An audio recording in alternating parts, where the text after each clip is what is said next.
Guys कल ही से देश के विपक्षी नेताओं का एक बयान ट्रेंड कर रहा है सोशल मीडिया पर। और ये बयान ये है कि आज जो सिचुएशन बांग्लादेश में है, जो हालात बांग्लादेश में है, उस सिचुएशन में हमें पूर्व प्रधानमंत्री इंदिरा गांधी जी की याद आती है। देखिए दोस्तों, इन विपक्षी नेताओं का कहना लाजिम भी है। आप याद कीजिए मणिपुर, आप याद कीजिए सिक्किम, नागालैंड, ये सभी राज्य ऐसे थे जो भारत के अंग नहीं हुआ करते थे और इनको भारत में मिलाने में अहम भूमिका निभाई थी पूर्व प्रधानमंत्री इंदिरा गांधी जी। और इनमें एक अहम भूमिका निभाया था रॉ, भारत की खुफिया एजेंसी।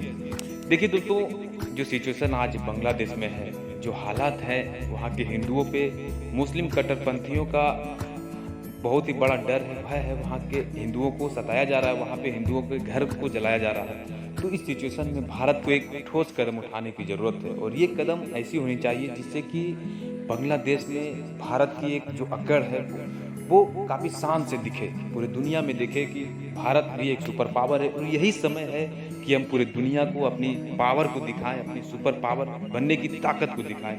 तो ये एक सही समय है और इस समय को हम याद करते हैं तो हमें याद जरूर आता है पूर्व प्रधानमंत्री इंदिरा गांधी जी की, क्योंकि वो एक ऐसी महिला थी, वो ऐसी प्रधानमंत्री थी जो निडर होते हुए इंटरनेशनल प्रतिबंधों का उनके अंदर भय नहीं था। अगर भय होता तो आप परमाणु परीक्षण में देख लीजिए वो कैसा भूमिका निभाई। आप ये सिक्किम को देख लीजिए, मणिपुर को देख लीजिए।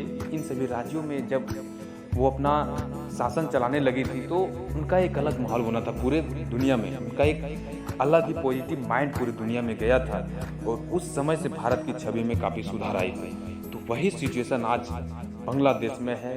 देखिए दोस्तों, बांग्लादेश कोई बड़ा देश है नहीं, उनके पास कोई फाइटर जेट, उनके पास कोई ऐसे हथियार है नहीं जिससे कि भारत को डरना चाहिए।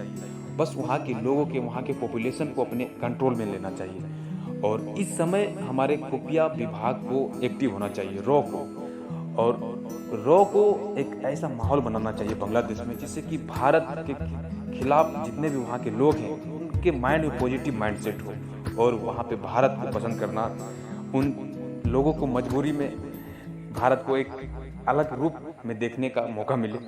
तो ये सही समय है क्योंकि हमारे पड़ोसी देश चाइना भी इन पे पूरी नज़र बनाए हुए है। चीन भी चाहता है कि हम बांग्लादेश को अपने अंदर मिलने, अपने इशारे पे चलाएं। तो ये समय है कि हम भारत किस तरह से बांग्लादेश पे अपना एक पॉजिटिव पॉइंट छोड़े और पूरी दुनिया को ये दिखाए कि हम एक ऐसे देश हैं जहाँ की पड़ोसियों पे अगर कोई विफलता आती है, आपदाएं आती है, तो उस समय हम एक्टिव रहते हैं।